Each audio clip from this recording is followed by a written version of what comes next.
মদিনার পার্শ্ববর্তী একটি এলাকায় একজন মহিলা মৃত্যুবরণ করলে অপর এক মহিলা তাকে গোসল দিতে লাগলেন।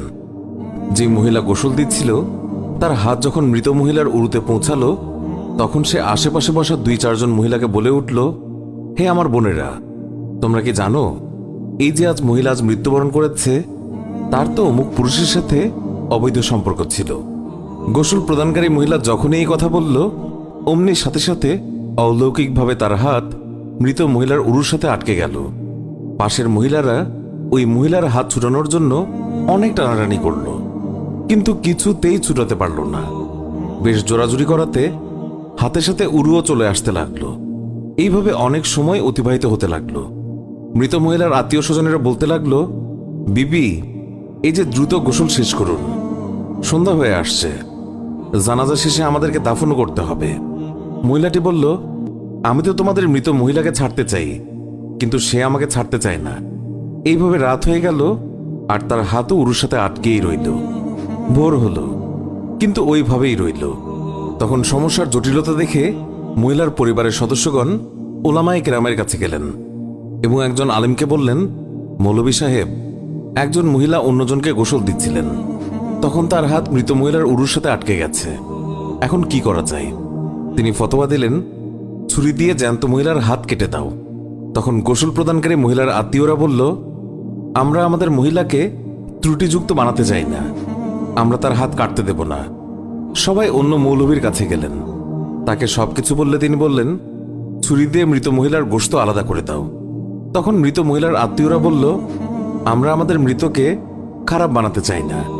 এইভাবে 3 দিন 3 রাত অতিবাহিত হয়ে গেল।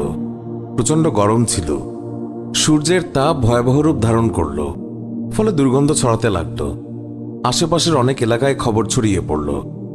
সবাই ভাবল, এখানে তো সমাধান হচ্ছে না, চলো মদিনায় যাই। সেখানে তখন ইমাম মালিক রহমতুল্লাহ আলাই প্রধান কাজীর মর্যাদায় ছিলেন। লোকেরা মালিক রহমতুল্লাহ আলাইয়ের দরবারে পৌঁছে বলল, হজরত, একজন মহিলা অপর একজন মৃত মহিলাকে গোসল দিচ্ছিলেন, তখন তার হাত মৃত মহিলার উরুর সাথে আটকে গেছে, ছাড়ানোই যাচ্ছে না। 3 দিন হয়ে গেছে, এখন কি ফতোয়া? ইমাম মালিক রহমতুল্লাহ আলাই বললেন, আমাকে সেখানে নিয়ে চলো।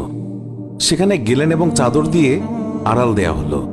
তারপর পর্দার ওপাশ থেকে দাঁড়িয়ে গোসল প্রদানকারী মহিলাকে তিনি বললেন, বিবি, যখন তোমার হাত আটকে যায় তখন তুমি কিছু বলনি তো?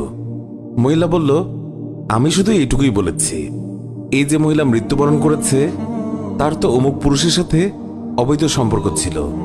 ইমাম মালিক রহমতুল্লাহ আলাই বললেন, বিবি, তুমি যে এই অপবাদ দিয়েছ এর সপক্ষে নিজ চোখে দেখেছে এমন 4 জন সাক্ষী তোমার আছে কি? মহিলা বলল, না। তখন ইমাম মালিক বললেন, ওই মহিলা তোমার সামনে স্বীয় পাপের স্বীকারোক্তি দিয়েছে কি? মহিলা বলল, না। তখন বললেন, তবে তুমি কিসের ভিত্তিতে অপবাদ দিলে? মহিলা বলল, আমি তো এই জন্য বলে দিয়েছি যে মৃত মহিলা কলস উঠিয়ে অমুকের দরজার সামনে দিয়ে যাচ্ছিল। এই কথা শুনেই ইমাম মালিক রহমতুল্লাহ আলাই সেখানে দাঁড়িয়ে পুরো কোরআন শরীফের প্রতি দৃষ্টি দিলেন এবং বললেন, কোরআন শরীফের মধ্যে এসেছে, যারা সতী সাধ্যীর প্রতি অপবাদ আরোপ করে অতঃপর সপক্ষে 4 জন পুরুষ সাক্ষী উপস্থিত করে না, তাদেরকে 80টি বেত্রাঘাত করো। সূরা নূর আয়াত 4। যেহেতু তুমি কোনো প্রমাণ ছাড়া একজন মৃত মহিলার ওপর অপবাদ আরোপ করেছ, আমি প্রধান কাজী হিসেবে নির্দেশ দিচ্ছি, জল্লাদ, তাকে বেত্রাঘাত করতে শুরু করো। জল্লাদ তাকে প্রহার করতে শুরু করল। তাকে বেত্রাঘাত করা হচ্ছিল। 70টি বেত্রাঘাত মারা হলেও হাত পূর্বের মতো আটকেই রইল। 75টি বেত্রাঘাতের পরেও পূর্বের মতোই রইল। 79টি বেত্রাঘাতের পরও হাত উরুর সাথে আটকেই রইল। অতঃপর যখন 80টি বেত্রাঘাত সম্পন্ন হল, অমনি হাত উরু থেকে এমনিতেই পৃথক হয়ে গেল। আল্লাহ আমাদের সবাইকে হেফাজত করুন, অন্যের গীবত গাওয়া থেকে মুক্ত করুন, আমিন। আল্লাহু আকবার।